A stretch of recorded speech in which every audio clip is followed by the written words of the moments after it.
Hello and welcome to my vlog. ఇవాళ వచ్చేసి chest and back workout. Chest కోసం నేను ఫ్లాట్ బెంచ్తో స్టార్ట్ చేసిన. ఫస్ట్ మనం ఫ్లాట్ బెంచ్ది పియర్ వెయిట్ ఒకసారి టచ్ చేద్దాం, చాలా రోజులు అయిందని చెప్పేసి. So 100 kgs paused rep try చేసినాయి. అలా పాజ్డ్ రెప్ కొంచెంసేపు హోల్డ్ చేసి కొట్టేసరికి వచ్చింది ఈజీగానే.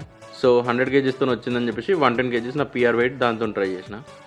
బట్ పాజ్డ్ రెప్ కొంచెం టఫ్ అనిపించింది. పాజ్ రేపు ఫుల్ స్ట్రగుల్ అయింది. తర్వాత కొంచెం సపోర్ట్ ఇస్తే స్పాట్ వచ్చింది. సో పాజ్ రేప్ దగ్గర లేదు. తర్వాత వెంటనే నేను నార్మల్ రేప్ ఏదైతే ఫుల్ రేంజ్ ఆఫ్ మోషన్తో చెస్ట్కి టచ్ చేసి లేపడం, అది ట్రై చేస్తే మంచిగానే వచ్చింది 110. Fine, I need to work on the pause rape I guess.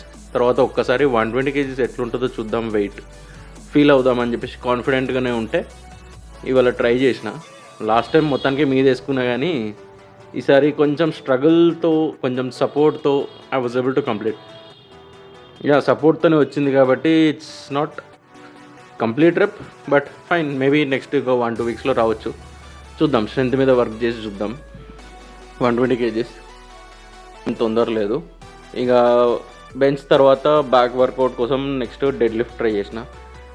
Dead lift light వెయిటే చేద్దాం అనుకున్నా. ఇవాళ 100 kgsతో వార్మప్ చేసుకొని ఫామ్ సెట్ చేసుకొని దాని తర్వాత 130 kgsతో కొన్ని రెప్స్ తీసి ప్రాక్టీస్ చేసుకున్నా.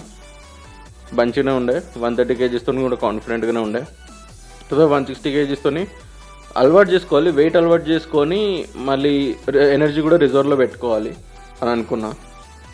160 kgs దగ్గర ఎనర్జీ మంచిగానే అనిపించింది. సో 180 కొడదామంటే ట్రైనర్ 190 ట్రై చేసేసి అని అన్నాడు. ట్రై చేసేసరికి ఎనర్జీ సరిపోలేదు, డెఫినెట్గా సరిపోలేదు. సో 190 kgs ఇక ఎనర్జీ లెవెల్ చూసుకొని ఓకే ఫైన్ అని చెప్పి ఐ గేవ్ అప్. ఇక్కడ నెక్స్ట్ వీక్ అట్లా చూద్దాంలే అని చెప్పేసి ఇంకా తర్వాత ప్రాపర్ హైపోట్రోఫీ ట్రైనింగ్ సైడ్ వచ్చేసిన. ఇక్కడ reverse grip lat pull down పెట్టుకున్న first variation. Reverse lat pull down, reverse grip పెట్టేసరికి బైసెప్స్ ఫుల్ ఇన్వాల్వ్ అవుతాయి. బైసెప్స్కి అండ్ బ్యాక్కి ప్రాపర్ వర్కౌట్ ఇది. దాని సూపర్ సెట్ నేను బార్ డిప్స్ పెట్టిన, రెండు కలిపి హైపోట్రోఫీ రెప్స్ పెట్టుకున్నా. 15 అది 15 ఇది, అట్లా మెల్లగా 200 రెప్స్ కంప్లీట్ చేసిన. బ్యాక్ అండ్ చెస్ట్ మొత్తం హిట్ అవ్వాలని చెప్పేసి. సో ఇది ప్రాపర్గా హిట్ అయినాక ఈ 2 వేరియేషన్స్, దాని తర్వాత మిగతావన్నీ స్ట్రెంత్ రెప్స్ పెట్టుకున్నా. లైక్ 5 to 6 రెప్స్ అట్లా చేసుకుంటా వాల్యూమ్ కంప్లీట్ చేసుకుంటూ పోయినా. Rowing one of the best variation. Rowing ఉండాల్సిందే బ్యాక్ వర్కౌట్ రోజు. సో డంబుల్ రోయింగ్ మంచిగా నేను ఏం తొందర లేకుండా 7, 8, 10 రెప్స్ అట్లా మెల్లమెల్లగా తీసుకుంటూ పోయినా. ఫిక్స్డ్ వెయిట్ కూడా హెవీ పెట్టలేదు, 30 kgs డంబుల్తోని.